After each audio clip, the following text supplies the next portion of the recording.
Assalamualaikum warahmatullahi wabarakatuh. Alhamdulillah, jawab salamnya sudah semangat, menandakan tidur semalam nyenyak dan tenang sepertinya. Betul Pak? Alhamdulillah. Alhamdulillah wassalatu wassalamu ala Rasulillah wa ala alihi wa sahbihi wa mawalah. Amma ba'du. Yang kami hormati segenap pengurus Masjid Jabal Ar-Rahmah, hafidzakumullah wa ra'akum.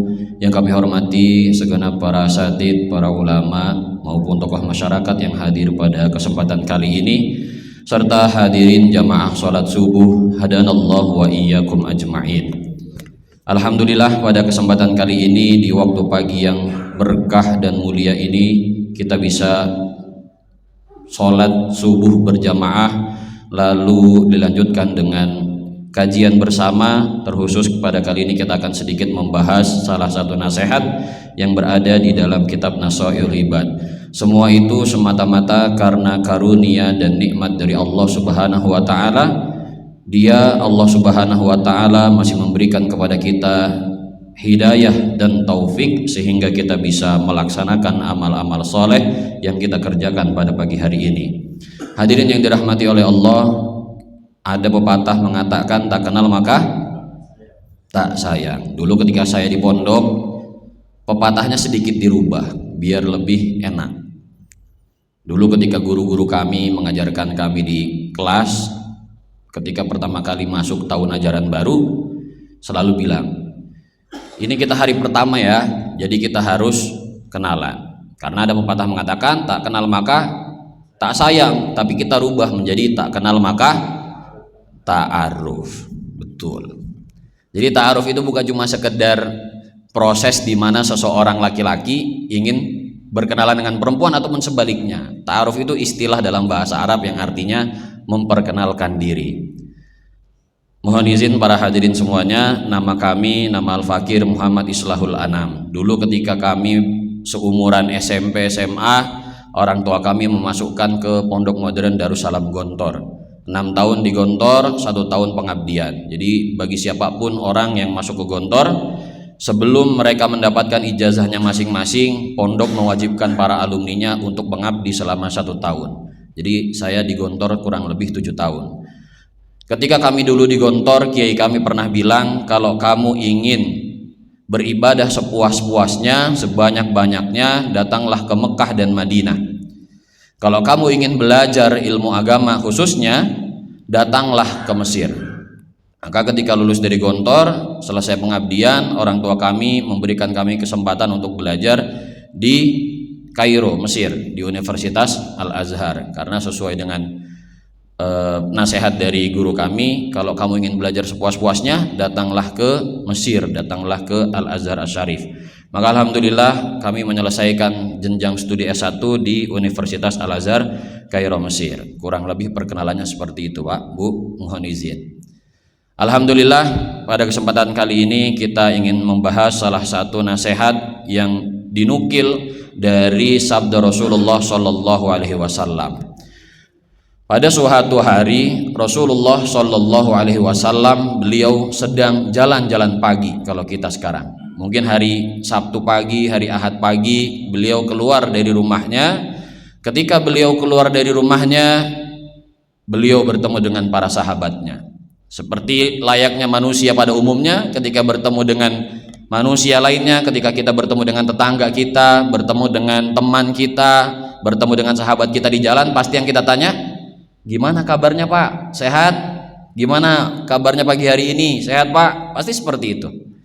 Begitu pula lah Rasulullah ketika saat itu bertemu dengan para sahabatnya. Ketika beliau berjumpa dengan para sahabat, beliau bertanya, kaifa asbahtum? Bagaimana keadaan kamu sekalian pada pagi hari ini? Nah, ketika para sahabat ditanya, bagaimana keadaan kalian pada pagi hari ini? Apa yang dijawab oleh para sahabat? Asbahna mu'minina billah.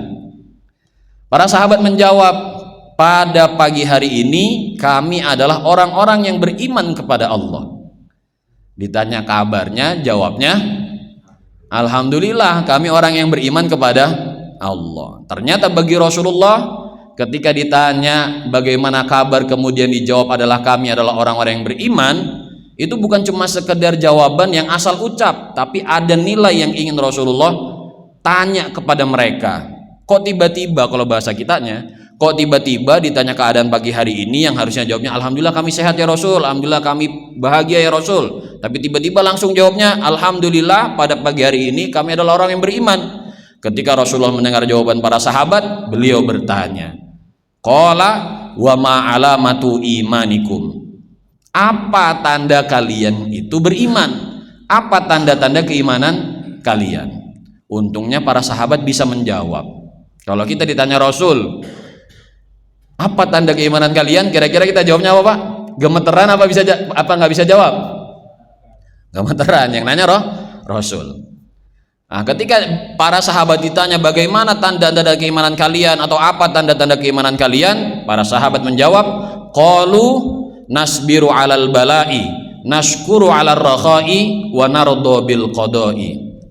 Ketika para sahabat ditanya apa tanda keimanan kalian, apa tanda keimanan kalian, para sahabat menjawab, kami adalah orang yang sabar ketika mendapatkan ujian, kami adalah orang yang bersyukur ketika mendapatkan kemudahan atau kelapangan, dan kami adalah orang yang ridho dengan qada dan qadarnya Allah. Ketika Rasulullah mendengar jawaban para sahabat, apa yang beliau katakan kepada mereka? Qala antumul mu'minuna haqqa wa rabbil Ka'bah.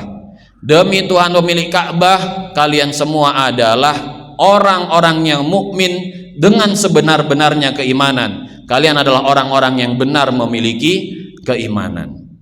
Dari cerita ini, para hadirin rahimakumullah, kita mendapatkan satu pelajaran bahwa ketika kita mengaku dan menganggap bahwa diri kita adalah orang yang beriman, tapi kalau tidak punya tanda keimanan, pengakuan kita hanya sekedar terucap dari lisan tapi tidak terpatri, tidak terbuktikan dari amal yang kita lakukan. Maka seringkali kita mendengarkan ucapan, statement dari para asatid, para mubalik, alhamdulillah pada kesempatan kali ini kita masih diberikan nikmat, begitu banyak nikmat, terkhusus nikmat iman dan nikmat Islam. Kita sering mendengar kata-kata itu. Kalau bukan karena keimanan dan keislaman, maka kita tidak bisa sholat, tidak bisa beribadah-ibadah yang lainnya. Tapi yang harus kita ingat, yang harus kita pahami lebih dalam adalah keimanan bukan hanya sekedar ucapan yang muncul dari lisan kita, tapi harus terlihat, terbuktikan dengan amal-amal yang kita lakukan. Dan Rasulullah menjelaskan bahwa tanda keimanan ada yang mengatakan 70 cabang lebih atau 60 cabang lebih. Al-imanu bid'un wa sab'una syu'batan au bid'un wa sittuna syu'batan. Afdaluha qaulu la ilaha illallah, yang paling utamanya adalah mengucapkan kalimat la ilaha illallah. Wa adnaha imatatul adza minat tariqi, dan yang paling rendahnya adalah menyingkirkan bahaya dari jalan. Jadi 70 cabang lebih atau 60 cabang lebih, banyak penjelasannya. Di antara tanda keimanan yang akan kita pelajari saat ini adalah 3 tadi. Nasbiru alal bala, nashkuru alal rakha, wa nardo bil qada. Sabar dalam menjalani ujian, bersyukur atas kemudahan dan kelapangan, ridho dengan qada dan qadarnya Allah Subhanahu wa taala. Maka semoga keimanan yang kita sering ucapkan, keimanan yang sering kita akui, benar-benar dibuktikan dengan tanda-tanda keimanan yang hadir di dalam diri kita. Tanda keimanan yang pertama yang disebutkan oleh para sahabat lalu dibenarkan oleh Rasulullah SAW adalah nasbiru alal bala, bersabar. Kami adalah orang-orang yang sabar ketika mendapatkan ujian dan cobaan. Allah Subhanahu wa taala berfirman di dalam Al-Qur'an, ahasiban nasu ayyutraku ayyaqulu amanna wa hum la yuftanun. Ini ayat yang harus kita pahami dengan baik, para hadirin rahimakumullah. Di dalam Al-Qur'an Allah Subhanahu wa taala berfirman, apakah manusia mengira mereka akan dibiarkan begitu saja ketika mereka mengucapkan atau ketika mereka berkata kami adalah orang-orang yang beriman, sedangkan mereka tidak diuji. Maka dari ayat ini kita bisa mengambil satu pelajaran bahwa ujian, cobaan, musibah yang ada di dalam hidup seorang manusia, terkhusus muslim dan mukmin, itu adalah bagian hidup yang tidak bisa terpisahkan dari dirinya. Maka kalau ada ujian dan apapun itu yang kita rasa berat, sakit, menyedihkan, dan apapun itu bahasanya, itu adalah part of life. Do you know part of life? No. Karena belajar di Gontor dikit-dikit bahasa Arab, dikit-dikit bahasa Inggris. Jadi kita campur-campur kayak biar anak-anak zaman sekarang sok-sokan bahasa Inggris. Part of life itu artinya bagian daripada kehidupan. Kadangkala kita dapat ujian, tapi kadangkala juga kita dapat nikmat. Maka jangan heran, jangan kaget, jangan merasa sedih, bahkan jangan pernah merasa putus asa ketika kita sedang mendapatkan ujian dan cobaan, karena itu adalah bagian daripada hidup seorang manusia, terkhusus muslim dan mukmin. Karena konsekuensi dari keimanan adalah Allah akan memberikan ujian-ujian kepada hamba-hambanya. Ayatnya juga sering kita dengar, walanabluwannakum bisyai'im minal khaufi wal ju' wa naqsim minal amwali wal anfusi wat tsamarat. Kalau kita belajar bahasa Arab, Pak, lafadz yang digunakan oleh Allah walanabluwannakum, di situ ada dua huruf penekanan. Ada huruf lam taukid di sebelum huruf na, wala, itu penekanan dalam bahasa Arab. Penekanan yang kedua itu dengan adanya nunut taukid, yang digunakan adalah nunut taukid as-sakilah. Itu penekanannya lebih tinggi dibandingkan nunut taukid al-khafifah. Walanabluwannakum, aslinya kata kerjanya itu adalah nablu, sebagaimana Allah berfirman wa nablukum bil khairi wasyarri fitnah. Tapi dalam ayat ini Allah menggunakan lafadz walanabluwannakum. Kalau diartikan dengan metode orang salaf, maksudnya orang pondok-pondok yang belajar kitab kuning, karena saya alumni Pondok Modern Gontor, metode pondoknya Darul Modern akan mengatakan sungguh kami akan menguji, gitu aja artinya. Tapi kalau orang salaf akan mengartikannya sungguh benar-benar kami akan menguji kamu sekalian, karena di dalamnya ada dua penekanan. Maka ujian itu adalah suatu hal yang biasa dalam hidup. Itu yang harus kita pahami. Ujian biasa, ujian biasa. Jadi ujian dalam hidup adalah hal yang biasa. Maka oleh karena itu, ketika ujian, cobaan, musibah datang dalam hidup kita, respon dan sikaplah yang paling penting yang harus kita hadirkan. Dan respon tersebut yang paling utama, yang paling bisa kita lakukan ikhtiarnya adalah bersabar. Tidak ada kata lain kecuali bersabar. Kalau kita bersabar, madu amrullah wa kunta ma'juran, kalau kata Umar bin Khattab. Kalau kita sabar dalam menghadapi ujian, ketetapan Allah ini, qada dan qadarnya Allah ini akan berlalu dan kamu akan mendapatkan pahala. Tapi kalau kamu tidak bersabar dalam menghadapi ujian ini, qada amrullah wa kunta ma'zuran, ketetapan Allah ini akan berlalu, akan lewat juga, tapi kamu akan mendapatkan dosa. Maka pilihannya tidak ada kata kecuali sabar. Nah, untuk membangun sabar inilah kita harus tahu hikmah apa yang Allah inginkan ketika Allah memberikan ujian dan cobaan kepada para hambanya.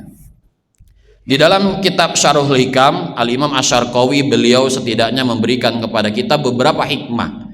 Di antaranya yang pertama adalah beliau menyebutkan di dalam kitab Syarhul Hikam, an yaridal abdu ilallah fayaltaji'u ilaihi wa yalzamhu babuh. Ketika Allah menurunkan ujiannya, Allah ingin membuat hambanya datang kepada Allah, menetap di depan pintunya Allah, bersandar kepada Allah dan memohon hanya kepada Allah. Dan inilah fawaid atau faidah atau manfaat yang paling agung ketika Allah memberikan ujiannya. Kalau kita diberikan oleh Allah nikmat, begitu banyak nikmat, tidak membuat kita bersyukur kepada Allah, tidak membuat kita ingat kepada Allah, maka Allah akan menarik kita menghadap kembali kepada Allah dengan ujian-ujian yang Dia berikan.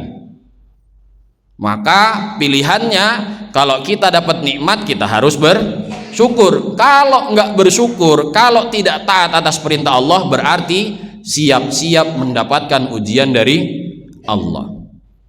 Maka Al-Imam Ibnu Athaillah mengingatkan kepada kita, man lam yuqbil 'ala Allah bimulatafatil ihsan qida ilaihi bisalasil imtihan. Barang siapa ada orang belum mau menghadap kepada Allah, belum mau menetap di pintu Allah dengan kelembutan-kelembutan kasih sayang Allah, maka Allah akan tuntun dia menghadap kepadanya dengan rantai-rantai ujian.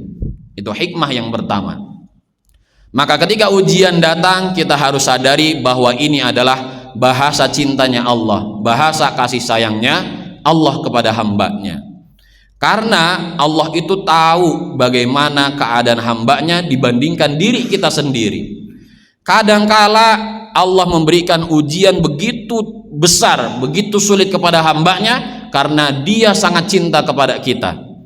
Innallaha idza ahabba 'abdan ibtalahu. Ketika Allah cinta kepada hambanya, maka Allah akan menguji hamba tersebut. Dan ketika Allah tahu ini hamba dengan amal-amal solehnya tidak mampu mencapai derajat yang tinggi, maka cara Allah untuk membuat dia lebih tinggi derajatnya adalah dengan ujian-ujian yang dia berikan. Ketika kita merasa putus asa, bahkan mungkin kadangkala kita suka mengeluh dan menantang takdirnya Allah, kenapa sih kok aku ujiannya begini banget? Kita harus ingat bagaimana Allah menguji Nabi Muhammad sallallahu alaihi wasallam. Kalau bagi saya, Pak, cerita yang paling epik bagaimana Nabi Muhammad itu diuji adalah ketika beliau melakukan perjalanan Isra dan Mi'raj. Ketika beliau mendapatkan kabar bahagia dengan perjalanan Isra dan Mi'raj, bertemu dengan zatnya Allah di langit, apa yang beliau rasakan sebelum itu? Meninggalnya istri tercintanya dan meninggalnya pamannya yang terus menemani beliau dari umur beliau ditinggalkan oleh pamannya Abdul Muthalib di umur yang ke-8 sampai beliau menjadi nabi dan rasul.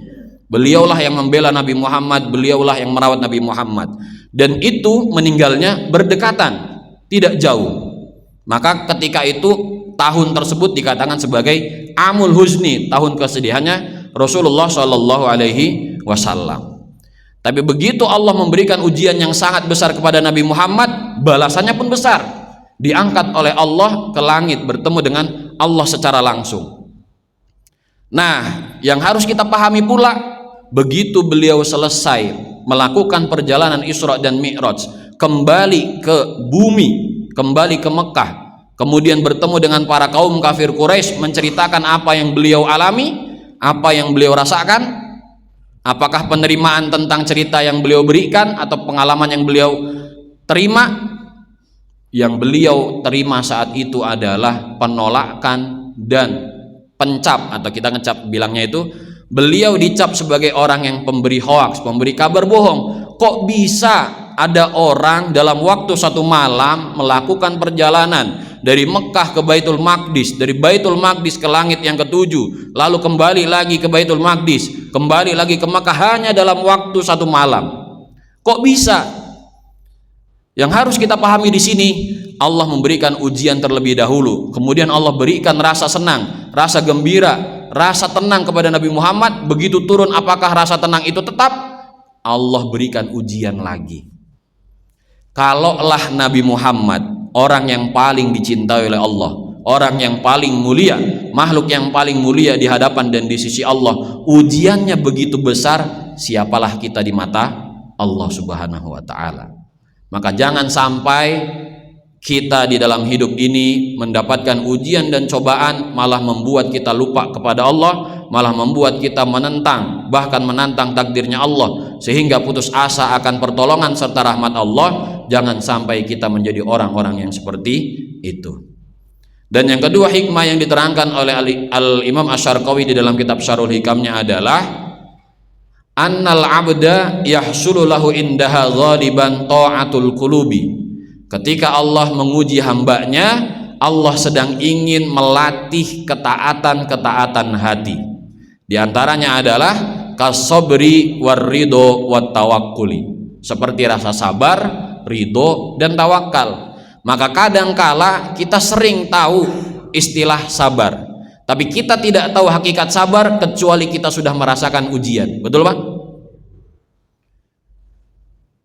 Oh, kita sering dengar istilah sabar, tapi sabar itu bagaimana? Ya, setiap orang punya definisinya masing-masing sesuai dengan pengalaman ujian apa yang mereka rasakan. Semakin besar ujian, cobaan yang mereka rasakan, mereka akan semakin tahu istilah atau definisi atau hakikat daripada sabar itu sendiri. Maka di antara sabar yang dimaksudkan oleh para ulama di antaranya adalah as-sabru thabatun 'alat tha'ah. Sabar itu adalah ketika kita tetap terus melaksanakan amal-amal ketaatan. Sakit yang diberikan oleh Allah, kesulitan dalam mencari rizkinya Allah, tidak membuat kita lupa kepada Allah, tapi tetap membuat kita taat atas perintah Allah. Tetap kita melaksanakan sholat, tetap kita menjalankan perintah-perintah Allah. Nah, ketika kita berhasil menjalani ujian dengan tetap taat kepada Allah, berarti kita sudah sabar menjalani ujian-ujian dari Allah. Dan yang ketiga hikmah yang bisa kita dapatkan ketika diberikan ujian oleh Allah itu adalah ketika Allah menurunkan ujiannya, annal abda yahsulu lahu indaha kafaratun lidzunubi. Ketika Allah menurunkan ujiannya, itu adalah cara Allah untuk menggugurkan, menghapuskan dosa-dosa yang dia lakukan. Rasulullah Shallallahu Alaihi Wasallam bersabda, ma yazalul bala'u bil mu'mini wal mu'minati fi nafsihi wa waladihi wa malihi hatta yalqallaha wa ma'alaihi khati'ah. Tidaklah ujian, cobaan, musibah akan terus-menerus menimpa seorang mukmin dan mukminah di dalam dirinya. Ujian akan menimpa kepada diri kita sendiri. Kalaupun tidak menimpa kepada diri kita sendiri, fi malihi, menimpa kepada harta kita. Kalaupun tidak menimpa harta kita, fi waladihi, menimpa anak-anak kita atau keluarga kita. Tapi Allah memiliki tujuan, hatta yalqallaha wa ma'alaihi khati'ah, sehingga dia berjumpa dengan Allah kelak tidak memiliki satu pun dosa. Maka ketika mendapatkan ujian, point of view yang harus kita hadirkan, oh ini bahasa cinta Allah. Oh, Allah lagi mengajarkan kepada kita bagaimana caranya sabar. Oh, Allah sedang menghapuskan dosa-dosa kita.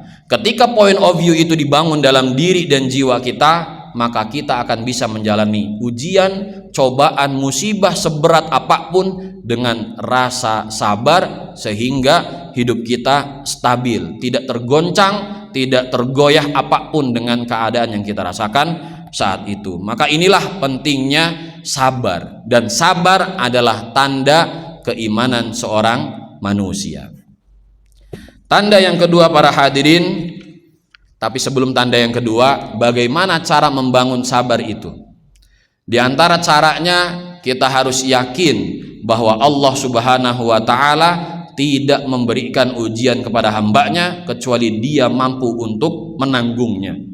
La yukallifullahu nafsan illa wus'aha. Yang kedua, ketika Allah memberikan ujian, bersamaan dengannya kemudahan. Ketika Allah memberikan kesulitan, bersamaan dengannya kemudahan. Fa inna ma'al usri yusra. Inna ma'al usri yusra, fa inna ma'al usri yusra. Allah tekankan di dalam surat Ad-Duha, Al-Insyirah.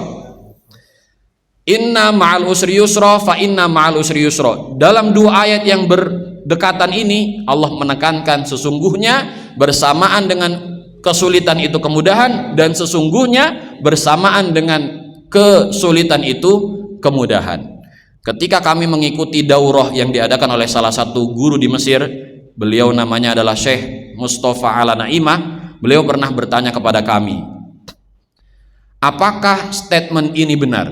Tapi tentunya dalam bahasa Arab, saya langsung artikan saja. Apakah statement ini benar? Di setiap kesulitan akan datang setelahnya kemudahan. Beliau bertanya kepada kita yang mengikuti daurah tersebut. Kemudian kita sebagai pengikut daurah atau peserta daurah akan mengatakan, benar ya Syekh, statement itu benar. Tapi menurut beliau statement itu salah. Kira-kira salahnya di mana, Pak? Di kata bersamaan, bukan bersamaan. Statementnya tadi beliau bertanya, di setiap kesulitan akan datang setelahnya. Salahnya adalah akan datang setelahnya. Karena ayat Al-Qur'annya mengatakan inna ma'al usri yusra. Lafadz yang digunakan oleh Allah adalah kata ma'a, bukan ba'da.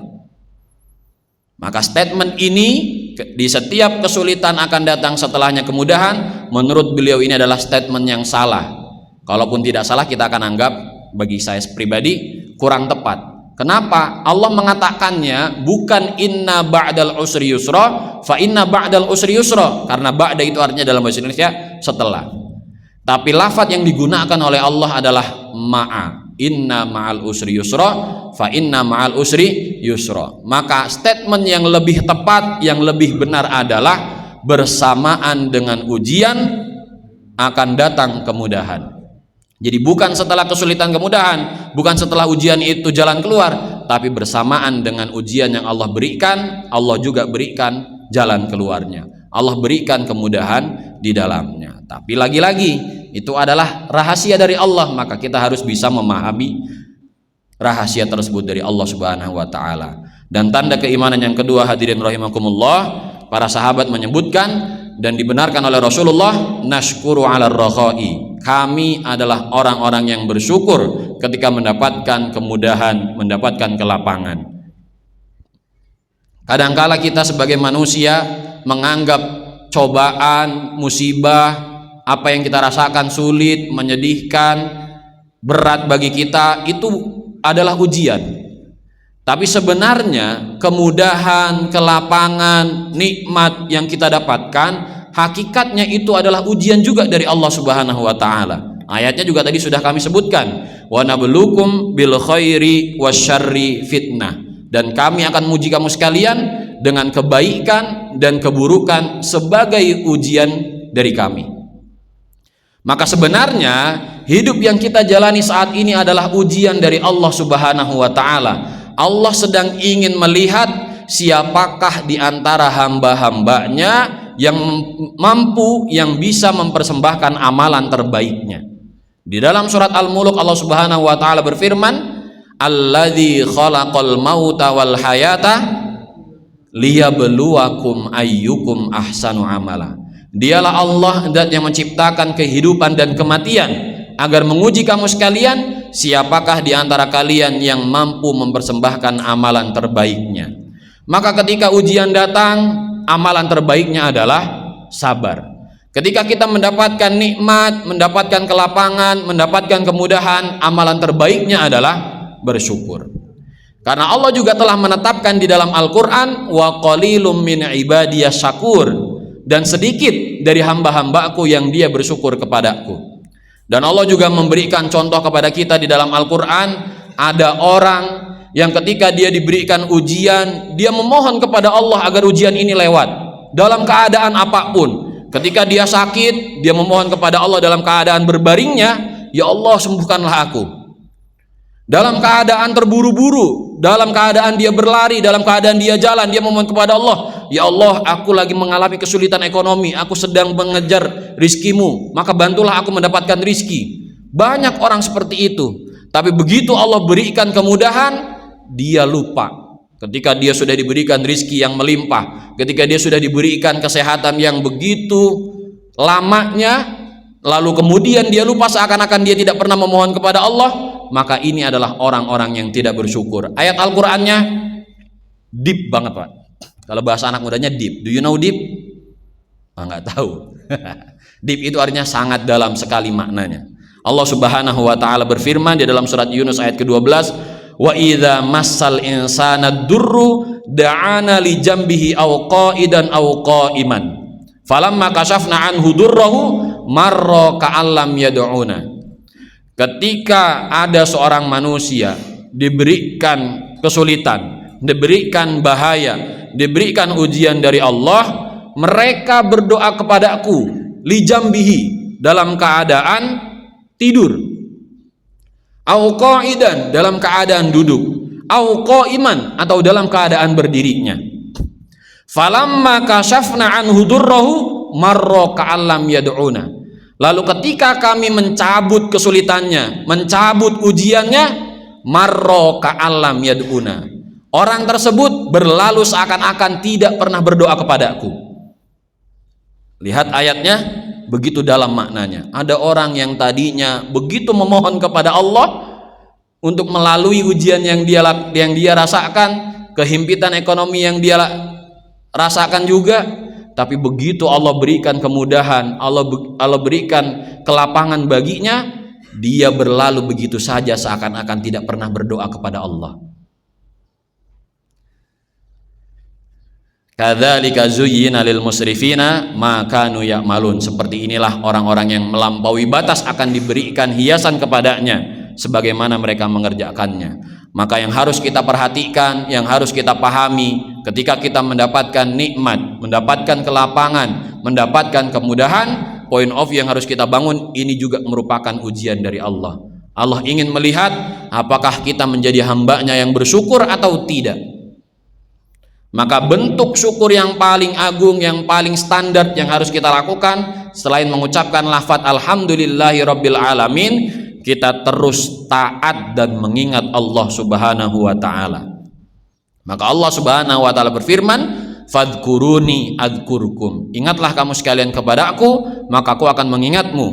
Washkuruli wala takfurun, dan bersyukurlah kepada aku dan janganlah kamu menjadi orang-orang yang kufur. Maka dari tanda keimanan yang kedua ini, kita harus mengambil sikap sebagai seorang muslim dan mukmin. Respon ketika mendapatkan kelapangan kemudahan adalah bersyukur kepada Allah Subhanahu wa ta'ala. Sehat yang diberikan oleh Allah tidak membuat kita lupa untuk mengerjakan kewajiban-kewajiban kepadanya. Nikmat berupa rizki yang cukup bahkan lebih tidak membuat kita untuk bersedekah, tidak membuat kita lupa untuk berzakat, tidak membuat kita lupa untuk berwakaf. Maka ketika kita berusaha untuk terus bersyukur kepada Allah dengan ketaatan-ketaatan yang kita lakukan, dalilnya sering kita dengar, la in syakartum la azidannakum. Kalau kamu bersyukur, la azidannakum, maka sungguh benar-benar kami akan menambahkan nikmat tersebut kepadamu. Lagi-lagi kalau kita belajar ilmu bahasa Arab, lafaz yang digunakan oleh Allah adalah la azidannakum. Dua huruf penekanan, huruf lam taukid dan huruf nun taukid ats-tsaqilah. Tapi mohon maaf, lafaz atau janji Allah ini adalah sesuatu yang gaib, sesuatu yang tidak bisa kita lihat secara kasat mata. Maka yang harus kita gunakan dalam hal ini adalah keimanan. Maka dari itu, sabar dan syukur itu adalah tanda keimanan. Karena janji-janji Allah sudah sering kita dengar di dalam Al-Quran, tapi pertanyaannya adalah seberapa besar keimanan dan keyakinan kita dengan janji-janji Allah tersebut. Maka disinilah ujiannya bagi kita sebagai seorang manusia yang mengaku muslim dan mukmin. Dan tanda keimanan yang ketiga yang disebutkan oleh para sahabat lalu dibenarkan oleh Rasulullah Shallallahu Alaihi Wasallam adalah ar-ridho bil qada'i. Ridho dengan qada dan qadarnya Allah Subhanahu wa taala, dan ini adalah puncak daripada rasa keimanan kita. Sabar mungkin bisa kita jalani dan bisa kita dapatkan hikmahnya, bisa kita tahu bagaimana hakikatnya karena ujiannya sering kita lewati. Bersyukur juga mungkin kita bisa dapatkan dengan mudah, tapi ridho dengan qada dan qadarnya Allah, inilah yang kadang membuat seorang muslim dan mukmin keluar dari agamanya, keluar dari keislamannya, keluar dari keimanannya. Karena mereka berpikir dengan akal logika mereka, sedangkan tidak semua yang kita rasakan ini bisa kita terima dengan akal. Betul Pak? Tadi, kalau kita tidak sabar, akhirnya kita tidak ridho dengan ketetapan Allah. Kalau kita lupa bersyukur, berarti kita kufur nikmat dengan ridho dan qadarnya Allah Subhanahu wa ta'ala. Maka yang harus kita pahami, apa itu definisi ridho bil qada. Di antaranya para ulama menjelaskan, ar-ridho bil qada'i huwa at-taslimu bi ahkamillahi wa qadari. Yang pertama, ridho bil qada itu adalah ketika kita menyerahkan segala apapun yang ada di dalam diri kita kepada qada dan qadarnya Allah. Kita menyerahkan diri kepada Allah. Yang kedua, wal imanu bi anna kullama yusibuhu min khairin aw syarrin huwa bi qadaillah.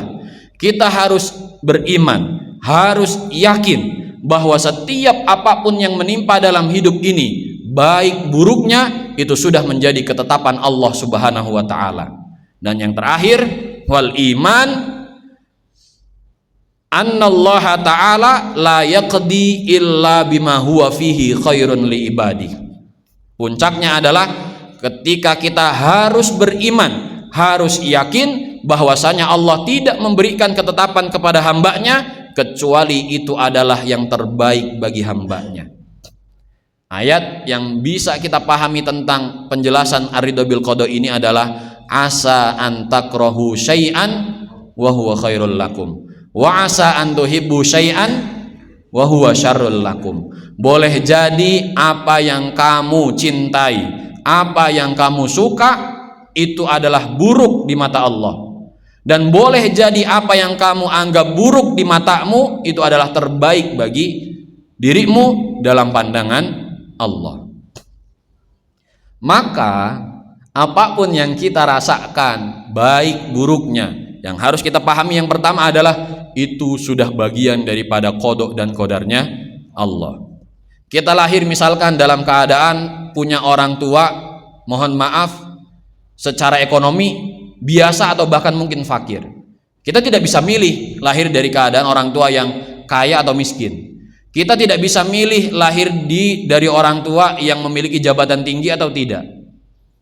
Tapi kita bisa memilih sikap bahwasanya kita adalah orang yang ridho dengan qada dan qadarnya Allah. Kita bisa milih ridho atau tidak. Tapi kita tidak bisa memilih kita lahir dari siapa. Kita tidak bisa milih lahir jadi orang Indonesia. Kita tidak bisa milih lahir jadi orang Arab Saudi, tidak bisa milih. Tapi kita bisa memilih kita adalah orang-orang yang ridho atau tidak. Maka ridho di sini menjadi penting ketika kita tidak bisa memahami apa yang menjadi ketetapan dan takdir Allah Subhanahu wa taala. Maka muslim yang baik, mukmin yang taat, ketika dia ridho dengan ketetapan Allah Subhanahu wa taala, lagi-lagi hidupnya akan stabil, tidak akan tergoncang dengan apapun yang dia alami. Dia mendapatkan nikmat, dia tetap menjadi mukmin yang baik dengan bersyukur. Dia mendapatkan ujian, cobaan, dia tetap menjadi mukmin yang baik karena dia bersabar. Likaila ta'sau ala ma fatakum wa likaila tafrahu bima atakum. Itu tujuan daripada ridho bil qada, supaya kita itu tidak putus asa, tidak sedih terhadap apapun yang luput dari diri kita. Mungkin kita berandai-andai, oh enak ya jadi orang kaya, oh enak ya punya duit banyak, oh enak ya punya jabatan yang tinggi. Tapi ternyata keadaan fakta realiti hidupnya kita tidak seperti itu. Nah, kita tidak bisa memilih untuk menjadi orang seperti apa, tapi kita bisa memilih rasa ridho, sifat ridho dalam hidup kita. Oleh karenanya, kalau kita lihat fenomena anak zaman sekarang, ini kelihatannya sudah menjadi orang tua semua ya. Anak muda di sini sedikit nih, ya kan? Oh anak muda, siap-siap. Emang kalau udah jadi, mohon maaf, umurnya udah agak senior, akan selalu merasa muda memang. Pernah muda, tapi masa muda bapak-bapak sekalian, karena saya masih muda pak, ini bilangnya bapak-bapak, masa muda bapak-bapak sekalian dan ibu-ibu sekalian berbeda dengan masa mudanya anak-anak zaman sekarang. Dulu mungkin zaman bapak nggak pernah mendengar istilah mental health, betul pak? Zaman-zaman bapak tuh nggak ada istilah-istilah mental health, overthinking. Zaman sekarang, anak-anak zaman sekarang ditekan sama bapak, ah bapak ini buat saya overthinking, bapak ini merusak mental saya. Ada yang kayak gitu anaknya? Ada nggak pak? Dulu bapak ditekan sama orang tua ngomong begitu nggak? Enggak. Nah, kalau kata Gus Kausar pak, beliau pernah mengeluarkan statement atau mengeluarkan pembicaraan tentang orang-orang atau anak-anak zaman sekarang itu aneh. Dulu zaman-zaman saya pak, maksudnya Gus Kausar, zaman-zaman bapak lah, zaman-zaman bapak itu istilah mental health, overthinking itu belum ada. Kenapa? Karena faktor saat itu yang membuat kita, kalau bahasa anak zaman sekarang ini tadi, overthinking, mental health, itu lingkupnya kecil. Yang membuat bapak kepikiran dengan omongan orang itu kan kecil. Paling dari tetangga, atau mungkin paling jauhnya keluarga besar atau teman. Masih yang kita kenal-kenal saja. Kalau yang nggak kita kenal kan kita nggak tahu dia ngomongin kita atau enggak, dan membuat kita overthinking atau tidak. Tapi kalau zaman sekarang, faktor yang membuat anak-anak zaman sekarang itu cepat mental health-nya terganggu, overthinkingnya cepat muncul, yang membuat dia overthinking itu faktornya banyak, dan yang paling kuat itu adalah dari sini. Setan gepeng, betul, istilahnya setan gepeng. Kalau menurut bapak dan juga mbah saya juga bilangnya gitu, setan gepeng. Kenapa? Karena anak zaman sekarang bisa mengeksplor siapapun orangnya, bagaimanapun keadaan ekonominya, bagaimanapun kedudukannya dari HP. Contoh sederhana Pak, dan saya sering mencontohkan ini. Anak zaman sekarang bisa melihat cipung. Tahu cipung Pak? Cipung itu anaknya Raffi Ahmad, Rayanza Malik Ahmad. Kan disebutnya cipung. Cipung dengan umur yang masih sangat kecil sudah menjadi bintang iklan. Kalau kita sering lihat atau pernah melihat vlognya Raffi Ahmad dan Nagita, sekarang sering ngobrol. Ini tabungan bocah kecil ini aja udah sampai angka MM-an. Bapak-bapak mohon maaf, pernah tabungannya sampai MM-an? Nah, ada orang sekecil cipung, secara ekonominya atau secara uang yang dia punya sudah sampai angka MM-an, sedangkan kita yang sudah dewasa mungkin belum tahu 0M itu ada berapa. Tapi ada orang yang masih kecil, duitnya udah banyak. Nah, anak zaman sekarang mental dia belum siap, ilmu dia belum jauh, exploringnya sudah sangat jauh, sehingga downlah. Bahasa anak zaman sekarang down. Saya lagi ngedon nih, bapak-bapak makanya harus tahu istilah-istilah zaman sekarang nih, biar nggak dikatain sama anaknya atau dibilang sama anaknya, ah bapak kudet, nah, harus tahu berarti habis ini. Ya, mental apa istilah mental health, overthinking, ngedon itu harus tahu. Karena sekarang dikit-dikit overthinking bikin status gitu. Nah, karena tadi exploringnya sudah sangat jauh tapi ilmu dan mentalnya tidak siap, akhirnya guncanglah jiwanya. Dari terguncangnya jiwa itu, nah kalau ilmunya belum siap, akhirnya kadang ada yang menuntut orang tuanya, mah beliin motor dong, beliin HP dong, iPhone dong, dan sebagainya lah. Kalau tidak dituruti apa yang dilakukan, kita melihat kejadian ada anak yang tega membunuh orang tuanya. Kita melihat ada orang yang bunuh diri karena kehidupan yang dia rasakan. Kenapa bisa seperti itu? Satu, sabarnya dia tidak bisa lewati. Ketika dia menjadi orang yang diberikan nikmat, dia lupa bersyukur. Karena lupa bersyukur kan diberikan ujian lagi sama Allah. Ketiga, dia tidak ridho dengan qada dan qadarnya Allah. Maka di sini menjadi penting sabar, syukur, dan ridho bil qada. Karena ketika kita berhasil menghadirkan rasa ini atau tanda-tanda keimanan ini, kita akan bisa menjalani kehidupan ini dengan rasa stabil. Mau digoncang oleh Allah dengan keadaan sesulit apapun, dengan kekayaan sebesar apapun, kita akan tetap menjadi muslim dan mukmin yang baik karena bisa tahu kapan kita bersabar, kapan kita bersyukur, dan kapan kita ridho dengan qada dan qadarnya Allah.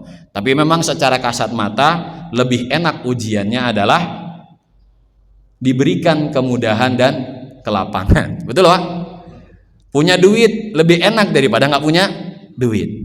Sehat lebih enak daripada sakit. Punya jabatan lebih enak daripada nggak punya jabatan. Tapi kadangkala banyak orang terpeleset ketika dia mendapatkan nikmat yang begitu besar dari Allah Subhanahu wa taala, dan inilah yang mungkin sedang kita rasakan dan kita saksikan fenomenanya. Saya tidak mau menyebutkan bahaya, takutnya ada intel-intel di sini nih. Bisa kita lihatlah bagaimana fenomena pemimpin-pemimpin kita, secara kasat mata kita, akal kita mengatakan, wah tunjangannya sudah besar dan sebagainya. Tapi kenapa kok kelihatannya masih sangat rakus, masih sangat pengen lebih lagi? Mungkin bisa jadi syukurnya tidak ada dan dia tidak ridho. Oh baru segini pendapatan saya masih bisa pengen yang lebih besar lagi. Akhirnya terjadilah kekeosan ini.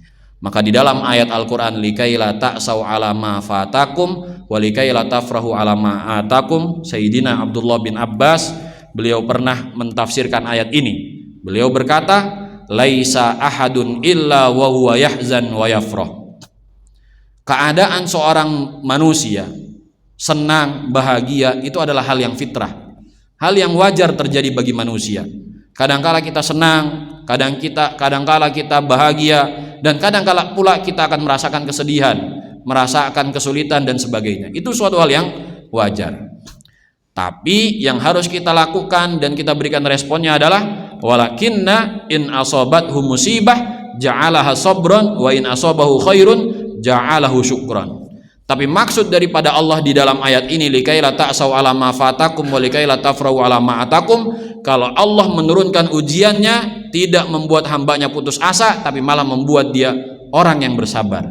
Ketika Allah memberikan nikmat dan kelapangannya, tidak membuat dia orang yang lupa bersyukur kepada Allah, tapi malah membuat dia menjadi hamba yang bersyukur kepada Allah. Maka disinilah konsep ridho bil qada menjadi penting, agar kita bisa tahu respon apa yang harus kita berikan dalam menjalani hidup yang kita jalani di dalam dunia ini.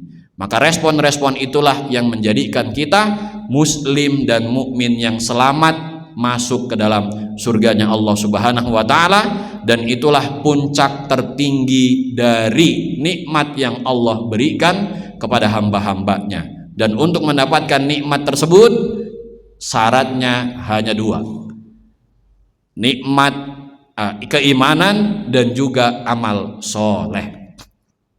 Ayatnya juga banyak di dalam Al-Quran, diantaranya wabashiril ladzina amanu wa amilus solihati anna lahum jannatin tajri min tahtihal anhar. Berikanlah kabar gembira kepada orang-orang yang beriman dan mengerjakan amal-amal soleh, bahwasanya bagi mereka adalah surga-surga. Maka iman dan amal soleh itu adalah dua hal yang tidak bisa terpisahkan dari kehidupan seorang muslim. Ada orang beriman tapi nggak punya amal soleh, nggak bisa langsung masuk ke dalam surga, karena iman saja tidak cukup, maka dibantu dengan amal soleh. Maka jangan heran nanti ketika di akhir-akhir nanti, di yaumul mahsyar, di hari pengadilan nanti, ada orang Islam masuk ke dalam neraka dulu karena dia tidak mencukupi syaratnya, yaitu amal soleh. Dia iman masih ada tapi tidak punya amal soleh. Tapi kalau ada orang punya amal soleh nggak punya iman, sudah pasti tidak bisa masuk ke dalam surga, karena syarat utamanya adalah iman. Analogi sederhananya, bapak-bapak punya uang sebanyak apapun, mau naik pesawat, mau naik kereta, nggak punya tiketnya, boleh masuk nggak? Nggak. Walaupun bapak punya duitnya, bapak mau menerobos saja masuk nggak bisa, karena bapak nggak punya tiketnya. Duit sebanyak apapun, amalan soleh sebanyak apapun, kalau tidak punya tiket utamanya, syarat utamanya itu keimanan, tidak membuat dia bisa masuk ke dalam surganya Allah Subhanahu wa taala. Tapi keringanan bagi seorang muslim yang sudah punya iman, tidak punya amal soleh, dia bisa masuk ke dalam surga tapi mampir dulu ke neraka. Maka kita sebagai seorang muslim mukmin yang hakiki, kita berharap kita bisa langsung masuk ke dalam surganya Allah Subhanahu wa taala. Terima kasih atas kebersamaannya. Mohon maaf atas segala hal yang kurang berkenan. Langsung ditutup atau ada sesi pertanyaan? Oke, siap. Ya, siap. Silakan, Pak.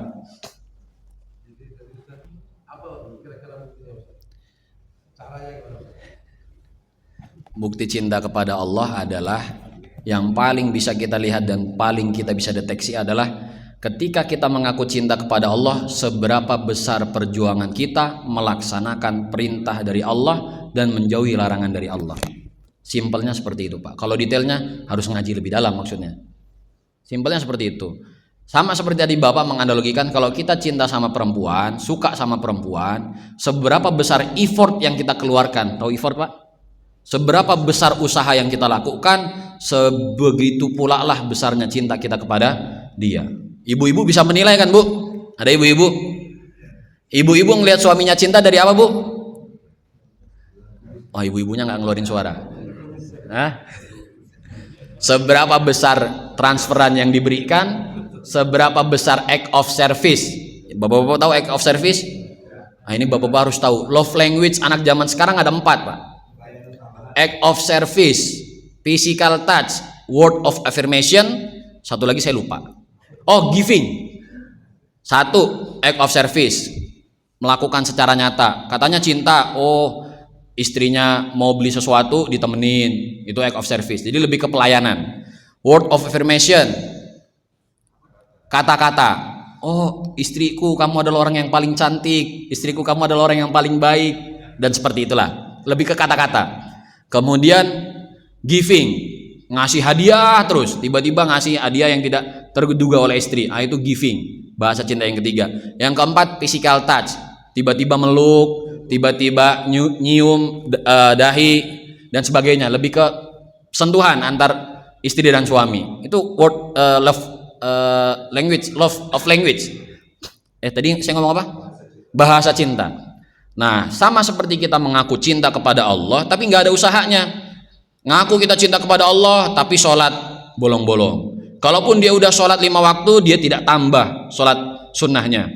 Dia puasa Ramadan tapi tidak mau menambah sholat sunnahnya. Berarti sebesar itu pula lah cinta dia kepada Allah. Itu yang paling mudah mendeteksi seberapa besar cinta kita kepada Allah.